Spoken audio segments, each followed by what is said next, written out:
Welcome to the panel on the regulation in the European Union and in Israel. We have three excellent speakers. Professor Ari Reich, or the first would be Professor Guy Arpaz, and then Professor Ari Reich, and then Dr. Sharon Yadin. Just a very few words, kind of brief introduction about each of them.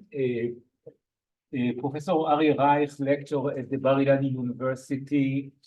He teaches international law, international trade law. Now he's the vice rector of the university. In the past, he served as the dean of the law faculty. He is well-known expert in the sphere of international economic law. He published over 50 books and articles in this field, and he also has served as an arbitrator in quite a lot of international interstate disputes under the auspices of the World Trade Organization. Guy Arpaz lectures at the Hebrew University Faculty of Law and also at the Department of International Relations. Currently, he also serves as the Dean of the Students at the Hebrew University. He specializes in several fields, among other things, EU external relations law, EU foreign policy, international human rights. He published many articles in this field, including Cambridge Law Journal, Common Market Law Review, European Foreign Affairs Review, and so on. And the third speaker, Dr. Sharon Yadin, she's a senior lecturer of law and regulations at the Israel Valley College School of Public Administration and Public Policy. She published over 30 articles in prominent journals, including in Harvard Journal on Legislation. She published also in the well-known journal Environmental Law and Yale Journal of Regulation. And her latest book was published in Cambridge University Press, and it's very much related to our topic today. The book is Fighting Climate Change Through Shaming, and today she will talk on the same subject, but with regard to the EU. So let's start with Guy Arpaz, and then Aryeh, and then Yadin. Okay, the floor is yours. Many thanks, Moshe. Actually, Aryeh and myself are together. Yeah, we just present the same paper and divide the work between us. So, good morning, everyone. Our work tries to analyze the practice or the patterns of the comparative analysis pursued by the Israeli judiciary, and we try to determine. Okay. אני מבין שאני מהדברים שפרצים הדברים בבת אחת. Okay, I will remain here. So we would try to analyze the patterns of the comparative analysis pursued by the Israeli judiciary to determine when and how our judiciary relies on common law and on civil law and American law and on European law. So we're in the business of the impact of common law and civil law, American law and European law on the Israeli judiciary. It's a work in progress, and I hope that the circumstances would allow us to work and to progress and to publish. And it's only work in progress, and if I would be less focused than normal, so I hope that you would understand that there are mitigating circumstances. So our starting point is a non-important legal dispute. Two Israeli passengers, they fly with the Spanish airline of Iberia. The suitcases are delivered too late, and they decide to sue the Iberia for the non-pecuniary, non-tangible damage caused by the delivery of the suitcases, and the dispute reaches the Supreme Court of Israel.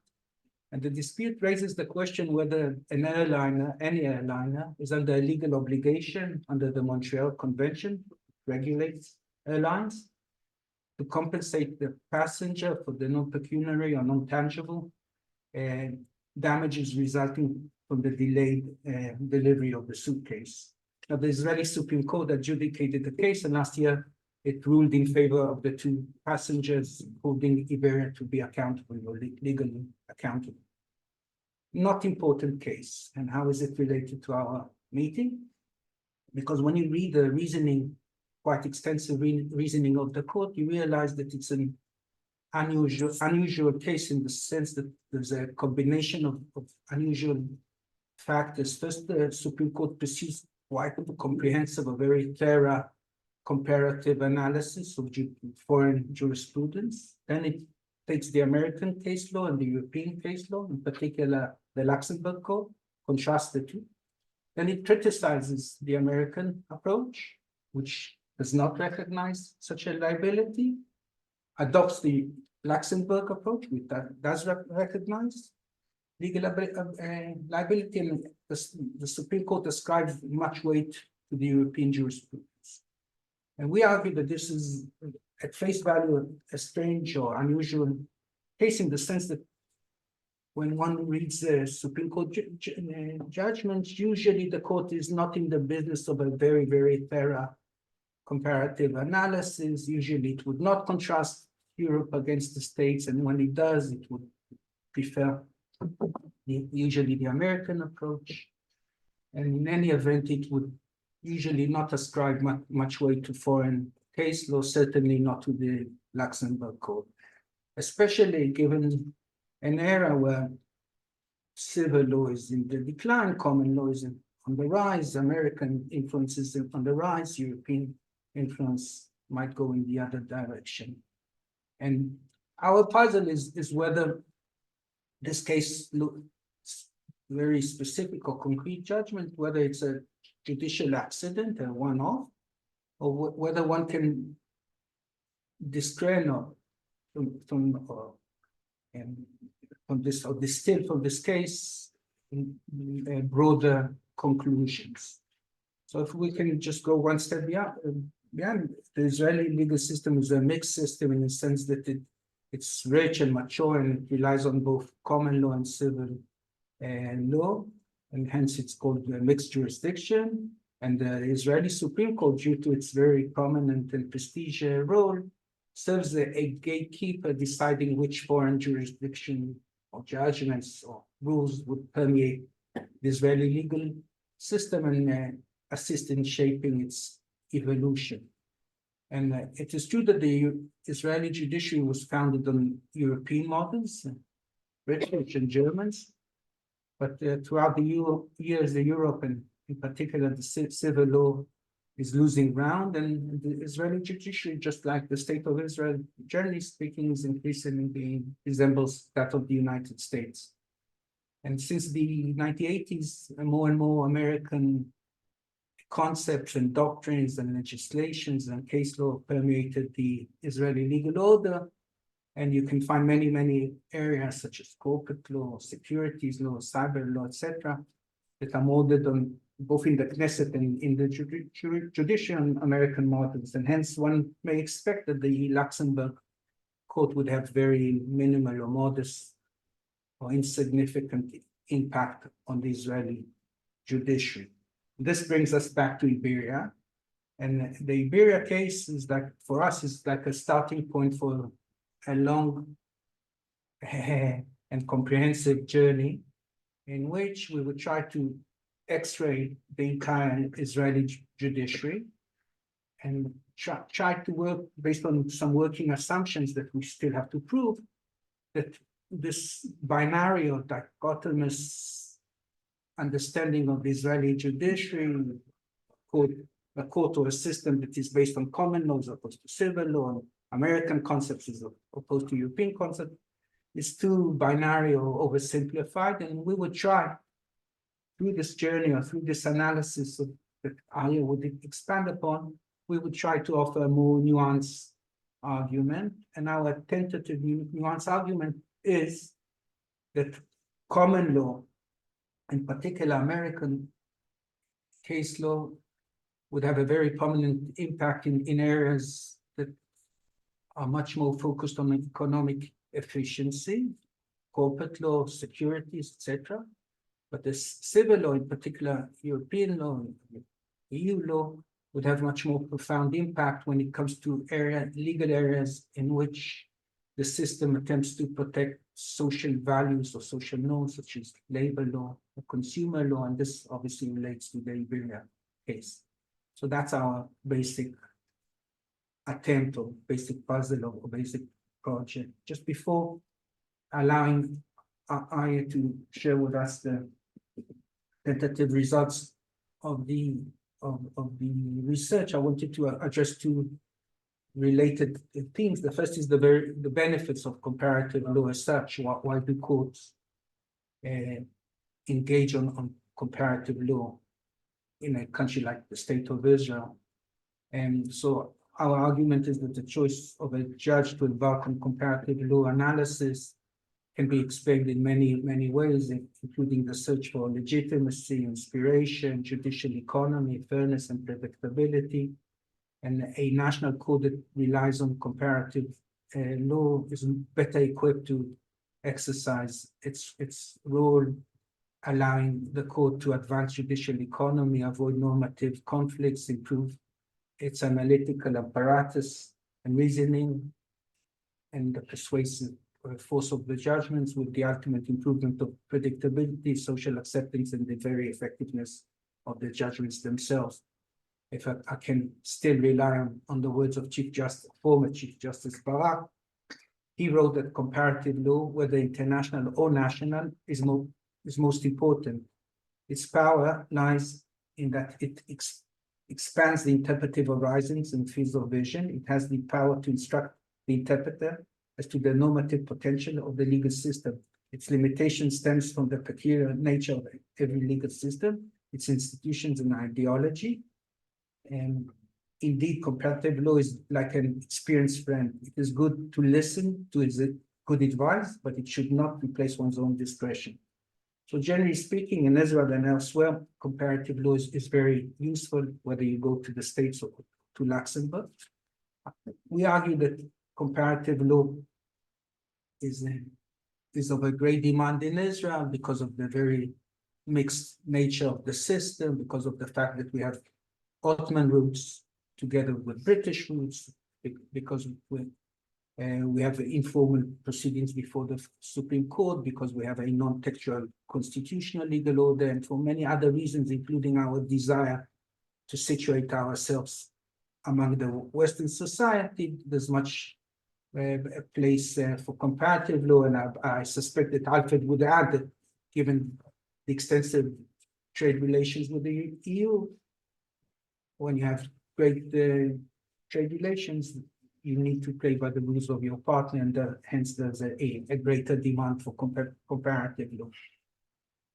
So the tentative idea is that Israel should pursue comparative analysis, and the question is whether we do it vis-a-vis Europe or vis-a-vis the United States.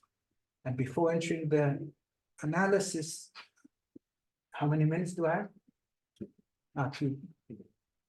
Wow. So I would just say very briefly, and we have everything in writing, is that we are not the first ones to engage in scrutinizing the analysis of the Supreme Court when it comes to comparative law. And generally speaking, there are 6 or 7 major works in Israel analyzing comparative law in front of the Israeli judiciary. And I would need 20 or 30 minutes, but generally speaking, in an oversimplified manner, the empirical work teaches us that the Israeli Supreme Court or judiciary in general relies more on independent Israeli law as opposed to foreign law. When it goes to foreign law, it prefers usually common law as opposed to civil law, and there's a great shift within the common law system from reliance on British law to reliance on US law. When it comes to international law, the Israeli Supreme Court is very reluctant to rely on insensitive areas, security, human rights, on international law. And when it comes to reliance on Luxembourg, there are 3 major works. One of them is of Aryeh, who was leading a very comprehensive project, I believe 3 or 4 years ago, in which they attempted to analyze, I believe, 11 or 12 jurisdictions and to check each and every one and see what's the impact of Luxembourg or Brussels, generally speaking, on the judiciary and the legal system of the neighboring countries of the EU. And again, excuse me for the oversimplified conclusions, and you may nuance them, but your chapter, I believe, discovered that there's a growing reliance on EU law. Having said that, quantity-wise and quality-wise, the impact of Luxembourg on our legal system remains quite modest. Was that accurate? Okay. So that's the basic framework, that's the general framework, and Thanks. So I should say that since you mentioned the book about the impact of the European Court of Justice, there is a difference that there we only dealt with the European Court of Justice. Whereas here we're talking about European law in general, both EU law, all types of norms, directives, regulations, etc., and also national European systems, France, Germany, etc. Two words before I go to the methodology of this research and the results that we found until now. Something about the ideologies. So I think Israeli society has various ideologies that influence what we're saying, because the basic hypothesis, as I said, that reliance on foreign law is influenced by ideological proximity. So it has to do with the country that you choose to rely on has to do to which country you think that their legal system is more close to ours in terms of the basic values that stand at the base of this system. And that's why we say that in corporate and securities law, security is a niyarot erech in Hebrew, not security. And I had a feeling that somebody might misunderstand us. So for the non-lawyers here. So corporate law, our hypothesis said that it will go more to US law because it's more associated with economic efficiency, whereas labor and consumer law, we have this issue of protecting the weak, right? The consumer is the weak. And on security, we would tend to the US. And also in. yes, also in this is a consumer law, different we- conference. We will go for reason of economic efficiency where, what? in consumer law, But as far as I know. so I think in consumer law, there is much more emphasis on distributive justice and protecting the weak. And that's the whole. You can, in the end, you can also give it like a general. But for instance, it's very. It's one thing we see very clear in our research is that United States, which is very, very committed to economic efficiency, they say contract is a contract. It doesn't matter if it's a standard contract and that the consumer never read it. Who can read 20 pages of small print when you enter an internet site, right? Who reads it? Nobody reads it. Doesn't matter. The Americans say and the companies need to have stability, predictability, and a contract is a contract. And in Europe, they won't say that. They will say exactly the opposite. No. So I said, in terms of ideology, prevailing ideology in Israel, we have on the one hand Jewish biblical tradition of caring for the weak in society, which is very strong. There's the socialist roots of the early Zionistic movement, which also bring to the same result. On the other hand, later on, since the 70s, we have much more move towards the free market and capitalistic ideologies. So there's a tension there. And it finds its way, I think, in how it's divided, in which areas of law it's divided. So let me explain to you the research method. So what we did is we searched all Israeli court judgments between 2012 and 2022, that's about 11 years, which rely on comparative law and the reasoning, all courts, both lower court and higher courts, in the following areas: corporate law, securities law, labor law, and consumer law. We counted the number of Israeli judgments and also the number of foreign law sources that they relied on in these fields. And also what we did, we evaluated and coded the extent of the impact of these sources on the court's ruling from 1 to 5. Now, admittedly, this is a bit of subjective exercise, but we did our best. And for instance, if you see that the court rejects it and comes to exact opposite conclusion, then obviously it's a very low impact. It's 1. And if you can see that he identifies with it, with this position, and he relies on it extensively, etc., then it's a 4 and a 5. And then if it's somewhere in the middle, you don't really know what you think. Maybe then it's somewhere in between. So it is subjective, but it's not completely unbased. And at least if the same person does it all the time, hopefully it's it. Now, a caveat, this is a work in progress. The figures are not final. We still have a whole bunch of court judge cases that we haven't had time to analyze. The war really disturbed this. And also, as Guy said, it's small numbers. And Guy said that comparative law in the end is a source of inspiration. So you can't really know what's going on in the head of the judge. If he wanted to do this in the first place, and he's just looking for the comparative sources to support a conclusion that he or she wanted to reach anyways. We don't know that, okay? But and another thing that actually goes the other way, it means that we might actually have an underestimate of the influence. Why? Because once the Supreme Court does all this comparative analysis and reaches a conclusion. Let's say it was influenced by a European source. From there on, all the lower courts, they will just rely on the Supreme Court decision. They won't quote the European sources. So, and this won't appear in our research. So in that sense, we are underestimating the influence. Okay, so let me show you the results, which actually do corroborate our hypothesis for now. So you start with labor law. We had 48 judgments, and in terms of citations, how many foreign sources were cited in these cases? 187, and you can see that 46 of them, which is 25%, are from EU systems, EU or European Court of Human Rights system, which is like a pan-European. And another 30% is other European national systems. Okay, so altogether we have 55% of pure European citations here in labor law, which is not common in Israel. As you said, European law is very rarely relied on.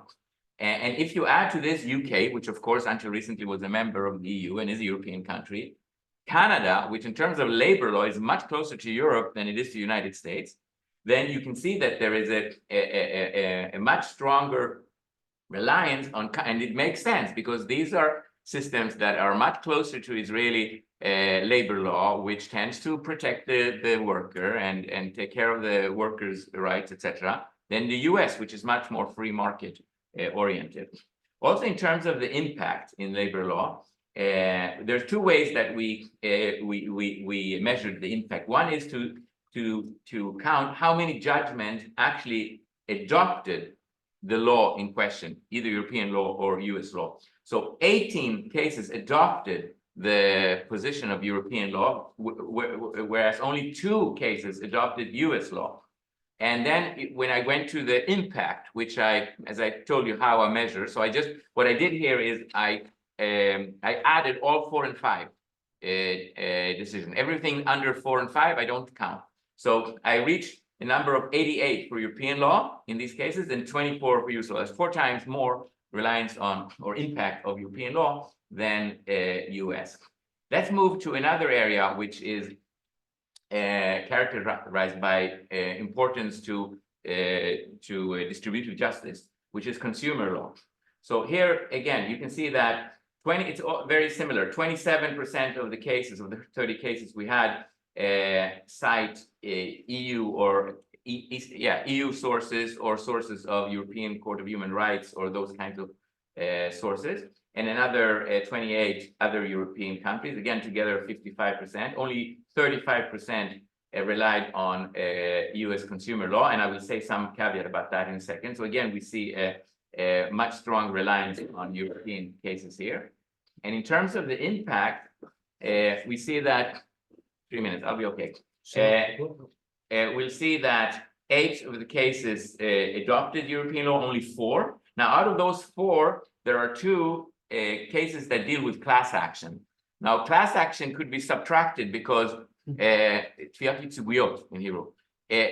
Europe doesn't have that kind of procedure, class action. So there is no place to rely on European law because it doesn't exist. So if you take that off, then you see again the impact of of European law is much higher. If you go to corporate securities law, on the other hand, you see a much less reliance on European cases, very low, 6%, 9% if you add UK. US cases, 79%, okay? And also in terms of the impact, you see that vast higher impact of US law in corporate law, 58% as opposed to 3% of European law. And also when I count the impacts, 189 versus 8, like 10 times, 10 times higher. And if I have time for one case study, 1 minute.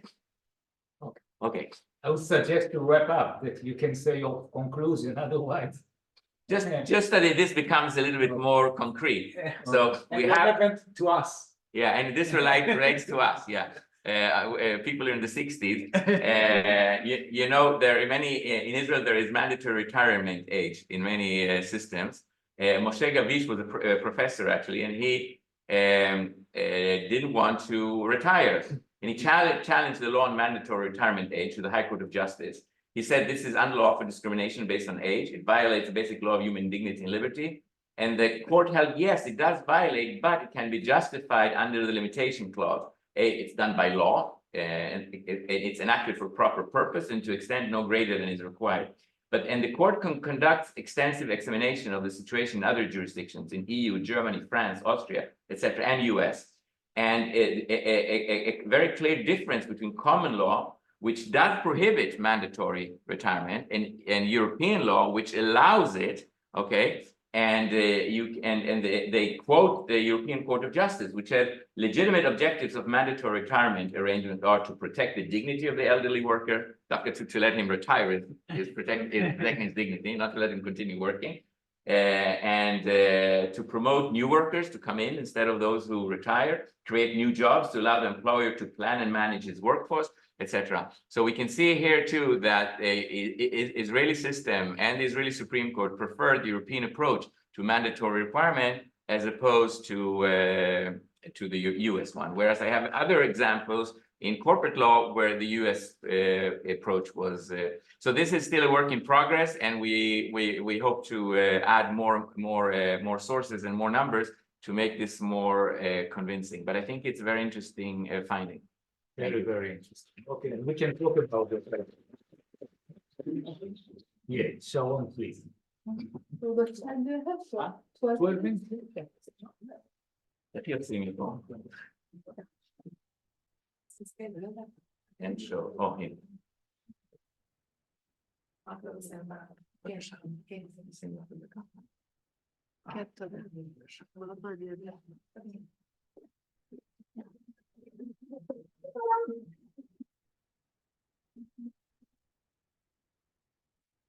So good morning, everyone. Fighting climate change through shaming in the EU. So the book, as you can see, has a more general title, but a lot of it discusses the EU. So I think I thought this would be very relevant to this forum today. I'll start with my main argument and contribution of the book. So regulatory climate shaming, I argue, should and could become a viable tool in the fight against climate change. And of course, I will explain what shaming means in the regulatory context. I would generally say that the book offers a theoretical foundation for regulatory climate shaming, as well as concrete policy recommendations, and that's what you can find in the book. The methodology is more of a conceptual, theoretical. I offer descriptive and normative theories and policy-oriented analysis. And the main portion of the book is a comparative analysis of several jurisdictions, EU member states, the US, the UK, and Israel, with an emphasis on the EU, where the practice of regulatory shaming in the climate change and environmental context is most developed. So what were the research questions that I was most interested in? I would say the main thing was, what role can shaming play in the current regulatory landscape to address the climate crisis? And everything else is just a derivative. How do regulatory shaming theory, which is something I've been working on for the past several years, published many articles on the topic. Of course, there are other researchers interested in regulatory shaming theory and policy in various jurisdictions and domains. How do regulatory shaming theory, climate change law, regulation and governance literature, and environmental disclosure scholarship support the conceptual framework of regulatory climate change? So these are the main literature bodies that I utilized in this research. What can we learn from eco-shaming, which is using shaming by regulators in the general environmental context, not specifically climate change, and in the health sector to formulate sound climate policies? In the health sector, we can cite the OSHA example from the US, which is mostly known as a formal regulation by shaming policy. This is an agency that takes care of workers' health and safety, and it has a policy of publicizing on social media the names of employers who were found as responsible for injuries and deaths of workers. And the agency uses very harsh language on Twitter, etc., media publications, saying that these employers are were morally at fault, and asking the public, not only the legal system, the formal legal system, but also various stakeholders to hold them responsible. Here we see an example from Israel by the Ministry of Environmental Protection publicizing more and more. This is becoming more and more used practice on Facebook, for example, is saying that a certain company violated environmental protection laws and regulations and would pay a fine, and that the ministry sees it with sees it as something very serious and would continue to follow up on these and protect the public from these kind of actions. So I try to look at other disciplines and other jurisdictions, other areas in which regulatory shaming takes place, to understand if it works, what the research is saying, and how we can use it in the climate change context. Some of the other questions were, what are the characteristics of regulatory climate shaming schemes in various jurisdictions? Which strategies might work best in the near future? Of course, what are the main concerns and opportunities presented by regulatory climate shaming, and how can policymakers mitigate these concerns and maximize such opportunities? And can shaming, which is which sounds very provocative and maybe aggressive, can it be justified as a legitimate regulatory tool in the fight against climate change? So regulatory climate shaming, the framework is to convey, or the definition is that I offer at least, is to convey information and or messages to the public by government regulators regarding corporate actions that have a harmful impact on climate change, in order to deter companies from continuing business as usual. It's a regulation style that is based on harnessing public opinion and using spreading information and using communication, including digital platforms, more than on legal sanctioning in the criminal or civil system. So, for example, we could use regulatory rankings and league tables of oil and gas companies according to their GHG emissions. We could post condemnatory naming and shaming messages on social media, like where it's acceptable in the US in the workers' health context.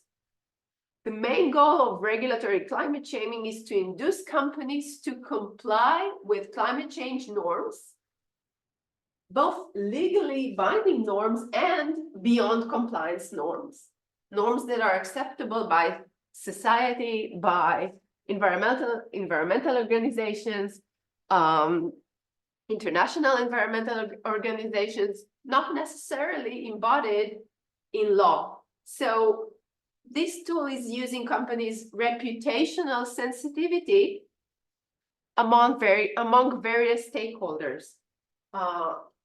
Shaming doesn't mean that I want to make someone feel shame. Rather, we use the artificial entities, the corporations, sensitivity to its reputational, to its reputation. And we use more of soft law than hard law, soft regulation tools than hard regulation tools, and the company's social license to operate rather than its legal license.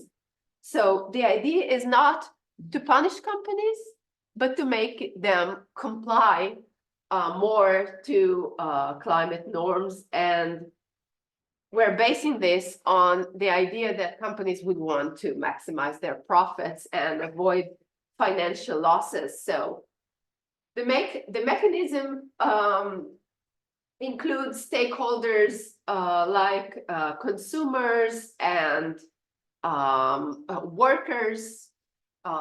It includes people who could file class actions against firms, shareholders, investors, donors, NGOs, activists. We have a broad range of stakeholders who could hold these firms responsible. In the context of climate change, regulatory climate change is premised on the growing public concern regarding climate change and the public's willingness to act.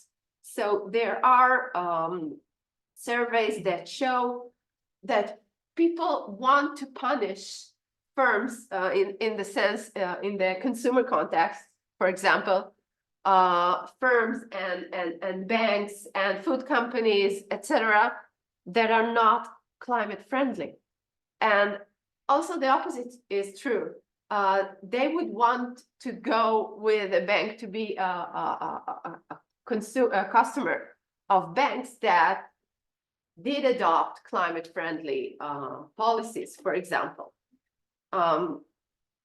So let me just show you some examples of regulatory climate change schemes in the EU and in Israel. Let's start with Israel. Israel has, it's called the red list of companies, ranking companies according to their emissions, their environmental violations, but also according to their adoption of climate policies, voluntary climate policies. So this is the Israeli Ministry of Environmental Protection. In the EU, member states are required to rank cars for sale or lease, offered for sale or lease, in order of increasing CO2 emissions, with a warning saying that this is related to global warming, etc.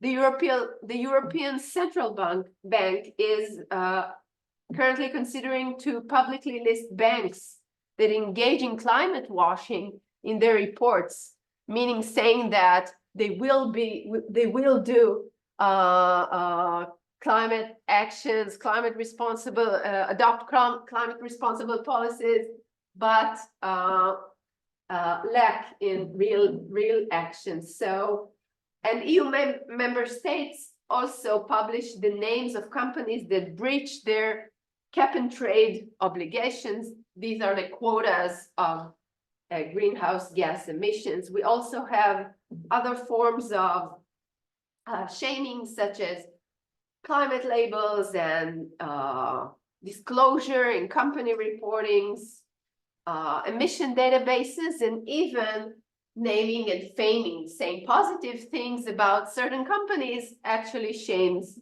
the other. So for conclusion, let me just say that regulatory climate shaming is a tool that can be used not only to reduce emissions, but also fight climate obstructions. As you know, many firms deny climate change or use climate washing tactics. They try to aggressively lobby and aggressively litigate against states, regulators, and other policymakers. The idea of using shaming by regulators can fight these actions by spotlighting areas of deceit and areas in which companies try to manipulate public opinion. Exactly by doing the same, it moves regulators to the communicational arenas and help them fight these actions, not by highly limited formal legal sanctions, which do not deter carbon majors, but by using public opinion, by using social media. While generally we can say this is a controversial method, in fact, it is becoming more and more popular. There are effectiveness studies that show that this could work in many areas, in many fields, including environmental law. And public legitimacy can be gained due to the gravity of the crisis and of the misleading and very emotional, provoking action that climate obstruction holds. So thank you, and Okay, we have two very interesting research projects, and yeah, let's have some questions. Okay, we have 2 and 3. Okay, let's start. Sharon, thank you so much. It's very interesting. 2 short comments or questions. First, are there any findings regarding effects on the profits of companies that were shamed in this manner? This can be is persuasive for them maybe to change their ways. And the other one, I really liked your definition of shaming, because indeed the word shaming compared when it's related to the government agencies and such, it sounds a bit rough. So I liked your definition of information. And in this regard, I have to think about the ECJ judgment, unfortunately about Psagot wine, for instance, that there, and not going into the details, but one of the main reasoning was to allow the consumer, the European consumer, know that Psagot wine comes not simply from made in Israel, but made in settlements in the occupied territories. So there it was the consumer's right to know and to choose whether they buy wine from where international law was obstructed, or whether they prefer not to buy it. Something like this. And there it was, the right of the consumer to know. No shaming, no nothing. So maybe something to think about. Thanks. And then if I may, to Guy and Aria. Yeah. Yes. Sure. Just clarification.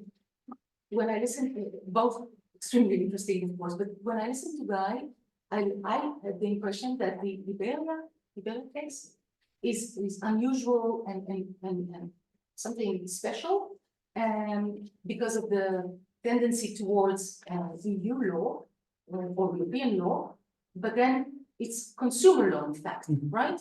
And then when you listen to Aryeh, you realize that the tendency anyhow in consumer law is this way.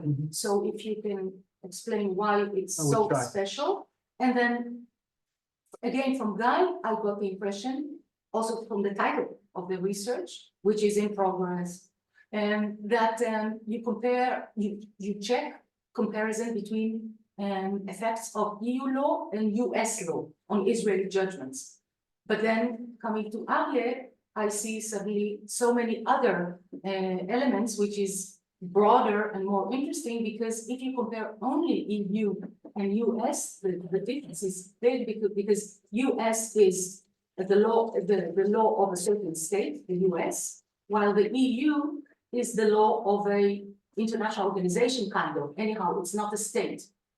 So whether you explain it in your introduction. Alfred and Maya, if we can have one question, otherwise we will not have enough time to answer. Yes, please. Yeah, I had one question for you and one for, but if you want, for Aryeh and Guy, is there not a risk that the wish of the Israeli establishment government to integrate in the region translates in copying legal traditions in the Arab world, Sharia, etc., even if what I am asking you, it sounds weird? I will give you an example. The famous matter of respecting religious symbols versus the total free speech freedom that we defend, caricatures of Mahoma, caricatures of Moshe Rabbeinu, etc., okay? Or laws regarding kashrut and brit milah, where, for example, in Europe, they are very tough laws concerning the killing of animals, and this impinges on religious freedom, etc. And for you, Sharon, I am asking on the other side if shaming cannot become simply defamation. I mean, you know very well that once you defame, to recover reputation is very costly. Should not RCS be itself regulated, and that those shaming can be also prosecuted, because it's like for police, who controls the police? Right. Okay. Thank you. Yes, Maya. Fascinating presentations, but I have one question to Guy and Aryeh. We don't have enough research in Israel about Europeanization, but from what I hear, half of adoption of other policies is coming from the EU. Did you try to check any if there is Europeanization by the government? Does that then afterwards relate or given Influence the courts. influence the judgments of the courts? Thank you. I have a question for both, but I will balance my end. And if it's a good question for Sharon, maybe ask you guys later. So Sharon, in the research on human rights shaming, there's a lot of talk about the risk of backlash and how the targets of shaming, how shaming can be counterproductive and actually achieve the opposite goals. So I wonder if there's any documentation of backlash of firms, and is there any sensitivity in the actors conducting shaming against firms to that risk? You So want maybe to add the last question? I start and you follow. Yeah. With respect to the question of Iberia, I may start with a confession that is utterly unrelated to the conference, speaking about the airline liability under the Montreal Convention. Many, many years ago, I was with Alfred in a conference in northern Italy, and I had to return to Israel via Rome. And in Rome, I had to take a flight flight with El Al and they committed a mistake, I don't know, overbooking, etc. I was stuck in Rome for 24 hours. I can think of worse scenarios, but it was not good. I returned to Israel, I wrote a polite letter to El Al, blah, blah, blah, blah, compensate, didn't reply. I wrote a draft claim to the small claims court, blah, blah, blah, didn't reply. So I initiated legal proceedings against El Al before the small claims court. I came to the court, they sent a representative who fought as if it's the Third World War. And the judge looked at me and he said, "What do you do in life, sir?" And I said, "I'm working at the Hebrew University." And he said, "What are you doing?" I said, "I'm teaching." And he said, "What are you teaching?" I said, "Law." He said, "Which fields of law?" I said, "The EU law, international law." So he said, "Sir, I'm sure you are familiar with the Montreal Convention." I said, "Yes, of course." He said, "I'm sure you are familiar with clause blah, blah, blah, which provides exemptions for the airline under such circumstances." I never heard of the clause. I said, "Yes, of course." He said, "So I'm sure you would be happy to compensate for a voucher of $100 for your next flight to El Al." And I had to choose between the humiliation and the fear of an article in the paper about the teacher of international law losing. Talking about shaming. So I took the voucher. Returning to your question, I saw this link at Ynet about the judgment. So just out of curiosity, I read the judgment. I was very surprised to read the extensive reasoning and the contrast between the EU law and US law and the preference for EU law. I phoned Aryeh and I said, "This is a strange case. What do you think?" And he said, "Wait a minute, it's not so strange because we have to look at the matters in a more nuanced way." And he came with those working assumptions, and we are in the business of trying to validate them. So initially it was a unique or strange case at first value, but under our work, it's not as unusual as one may think. With respect to the division between Europe and the EU, IAS's initial work in the chapter is focused only on EU law. We have a broader project of checking European cases, both regional courts and national courts, which is broader and hence better. Having said that, when you compare regional courts with national courts, civil law courts with UK or Irish courts, it has its disadvantages. With respect, Alfred and you would follow me, okay? To your question, if I understood it correct, whether we should also rely on more regional or local influence. So obviously the answer depends on your cultural affinity and your nose. I read this interesting essay by Fat Beaton, who's a legal scholar, and she advocates for heavier reliance on Oriental values, given the fact that we are in the Orient.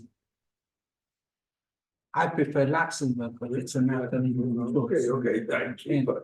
And with respect to the question of Europeanization, I prefer that Arya would answer that because your chapter also dealt with not only with Luxembourg impact on, but also on the impact of regulation and such. Okay. Let's have the Sharon, please, answer. Okay, so I want to start with the backlash of regulatory shaming. Of course, regulators are very much concerned that this kind of tactic would backfire, and that's from talking directly to regulators. There is an example of such a case where in the US, in some states, local governors say that they would use the opposite of regulatory climate change. They would prefer in biddings, in tenders, companies that rely on oil and gas and reject climate-friendly policies. So that's not exactly a backlash, but the opposite of regulatory climate shaming. And as to the question of how do we regulate regulatory shaming, this was a question that I was interested in, being a legal scholar, and I dealt with it not in the book but in some other publication, and I feel that of course this needs a lot of work from policymakers there are sometimes there are applicable laws and procedures that regulators do enact, do follow, and are subject to. For example, in Israel, there is a hearing. Companies receive the results of their ranking, a draft result, and they can respond to the environmental ministry, saying this is not right, this is not correct, you didn't calculate it in the right way. And there are several other procedures, but there is no strategic dealing with this issue. So it's a very good question, and it's an innovative tool with lack of legal procedures to regulate it in itself. And maybe just one last thing to refer to research on companies, maybe profits or loss of profits.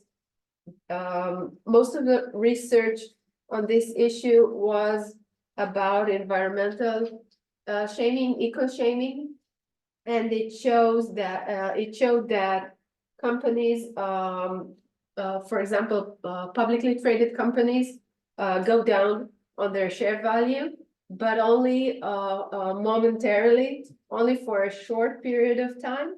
And it usually reflects the amount of fines that they had to pay, no more the amount of the fine. But these studies are somewhat anachronistic, a little bit outdated, and do not refer to climate change. They do not discuss climate change. So I think that there is room for optimism. And I think that the general tone of the public and the general discussion on climate change has substantially changed in the past several years. And companies, they would not go to the trouble of climate washing their products and their reports, etc., if they did not care what the public thinks about their environmental portfolio and their climate change policies. So I think corporate environmental reputation is becoming something that is more and more crucial to board of directors and shareholders. Thank you very much. Okay, I want to respond to the question, why did we include not only the EU law, but also law of other European countries, EU member countries. So you have to remember that all of these 4 areas that we are researching are not in exclusive jurisdiction of the EU. They are what we call parallel jurisdictions. So we have activities both on the EU level and national level. So therefore, the right way to see it is to see it together. And also because our emphasis here is on ideologies, you know, a European member state and European Union, they share more or less the same values. So that's why we think it's more accurate. And you know that also in the treaty, today it's called the Treaty of the European Union, I think also in the EU treaty itself, in certain areas, for instance, in torts and also in the human rights, it used to say that this part of the source will be the common traditions of the EU member states. So again, you see this connection here between, especially in illegal areas, between the laws and legal traditions of the EU member states and the EU itself. So that's why I think it's more correct to look at the whole picture. No, I'm all for it. My problem was when it was presented in the title, only the EU and the US. I frame it together. No, it says versus Europe. That's why I put this up. It doesn't say versus EU. Sorry. Versus Europe. It's much more better to also to my idea. Thank you. Regarding Europeanization, so I think that to the extent that we have the Israeli regulator or legislator adopting you know, an Israeli law that is heavily based on EU law, then the reliance of Israeli court on European sources, on European court cases that interpret these original European laws make a lot of sense. It's much more than just let's get inspiration from some other countries, because here these sources are part of the legislative history of this source, and then it would make more sense. But it's a good point that we should be aware of. So to the extent that we have those cases, we should point them out, because then it makes even more sense. It's not just ideology; it's also part of the legislative history of the court. So it's a good point. Okay, thank you very much. I think that we heard two special, wonderful presentations with many questions, and we can discuss it during the break. Thank you very much.